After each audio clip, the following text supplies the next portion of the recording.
गोटे समय थिला जेबे दुष्कर्म बा रेप शब्द को लोक माने कहवा पूर्वरु टिके रही जाउथिले, खराब लगुथिला ए शब्द कहवा पाई। किंतु आजी जेबेठू भारतीय जनता पार्टी रो सरकार ओडिशा रे आसीचंती, रेप गोटे एवरी सेंटेंस रे गोटे रेप, एवरी कथा रे लोकंक सबु कथा रे सामान्य कथा हे गलानी रेप रो न्यूज आउ कोनोसी गोटे बड़ न्यूज नाही।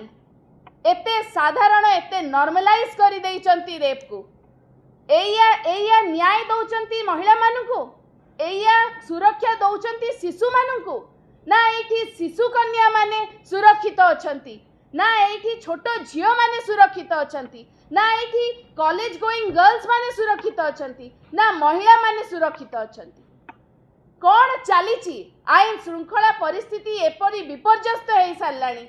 महिला माने आउ न्याय मागिबा को आउ बाहरिबा कथा ही नुह, एते नॉर्मलाइज कर देइचंती एई भलिया क्राइम को, एते नॉर्मलाइज कर देइचंती।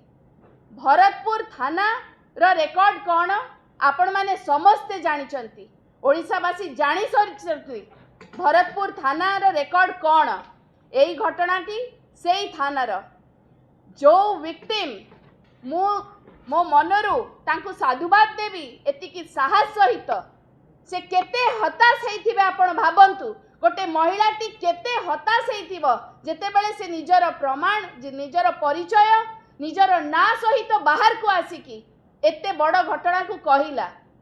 केते लज्जा को से निज मन भितरे चापिकी, केते स्ट्रेंथ से एकाठी करिकी आज आसिकी आपण मानक सामने ओडिशा बासींक सामने ए कथाटी रखी थिबा। आपण भाबंतु ए लड़ाई आगु को आहुरी बढ़िबो, शेष पर्याय पर्यंत ए लड़ाई जीव जे पर्यंत तांकु न्याय न मिलिची। भारतीय जनता पार्टी रो सरकार न भाबू ओडिशा रो महिला माने चुप रहिबे बोली। भारतीय जनता पार्टी रो सरकार न भाबू ओडिशा रो महिला माने, नारी माने को एमिति से निर्यातना देबे, असुरक्षित करिवे आ ओडिशा को से सुनार ओडिशा करिबा अपेक्षा यूपी और बिहार भलिया करिवे। भारतीय जनता पार्टी रो सरकार को मु चेतई देबा को चाहूची, आगु को सब प्रमाण सब तथ्य सहित आमे आगु को आसीबू एवं ए लड़ाई, ए न्याय रो लड़ाई, ए संघर्ष को शेष पर्याय पर्यंत नहीं कि जीवू। धन्यवाद।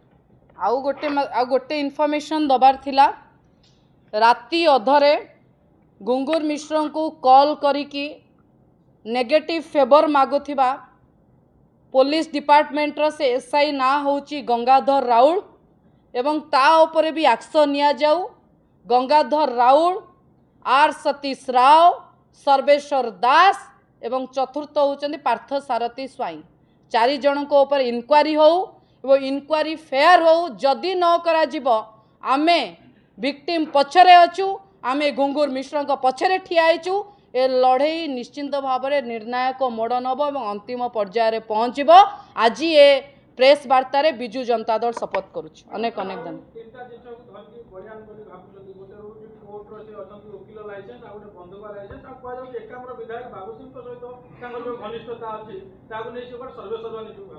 देखंतु से विषय रे धीरे धीरे केवल सेतिकी नुहे, आ भितरे पुलिस डिपार्टमेंट रो बड़ बड़ अधिकारी माने अछंती जो मानकर से द्वारस्थ होइचंती किंतु तांको न्याय मिलिनी। से आगामी समय रे धीरे धीरे सबो जिनस आमे खुलासा करिवु। आज सरकार को गोटे चेतावनी देलु, यथाशीघ्र न्याय प्रदान करंतु, नहले परिस्थिति आउरी भयंकर हबो।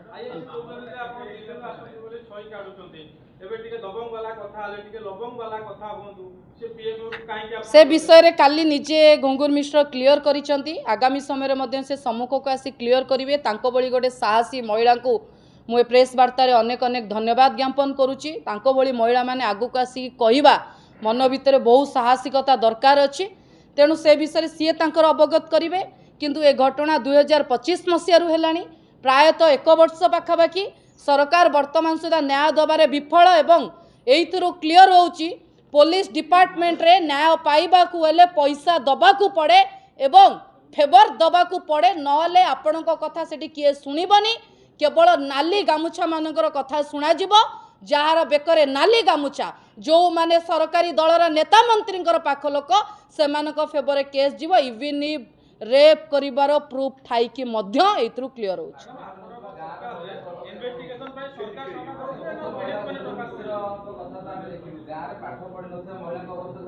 देखंतु आजिका समय रे ओडिसा रे 50,000 अधिक महिला माने असदाचरण एवं निर्यातनार शिकार 8,000 अधिक महिला रेप धर्षण गणधर्षणर शिकार ए इतिहास ओडिसा रे आमे आज्ञा केबे देखि नथिलु गाँ रे जो महिलाटीए थिबो जदि ता प्रति अत्याचार होउतिबो से केमिति बाहर को बाहरिबो केमिति ता लज्जा को लुचेई कि आसिकी गणमाध्यम सम्मुख रे कहबो सेटा होची चिंतार विषय केवल आज घुंगुर मिश्र नुहंती ओडिसा रे शह शह हजार हजार महिला प्रति होइतिबा अन्याय पई आज आमे बाहर को बाहरिचु एवं जेतबळे पुलिस डिपार्टमेंट भीतर थाना भीतर गोटे महिला अधिकारी अनुगुल बलिया जिल्ला रे आसिकी सम्मुख रे कहउचंदी आज्ञा पुलिस चाकरी को छी करूचंदी अलगा डिपार्टमेंट और नॉर्मल महिला कथा छाड़ंतु ए लड़ई ए जो लड़ई आरंभ होइछि लड़ई निश्चिंत भाव में आगु को बढ़िबो एटा आमे शपथ करूछु।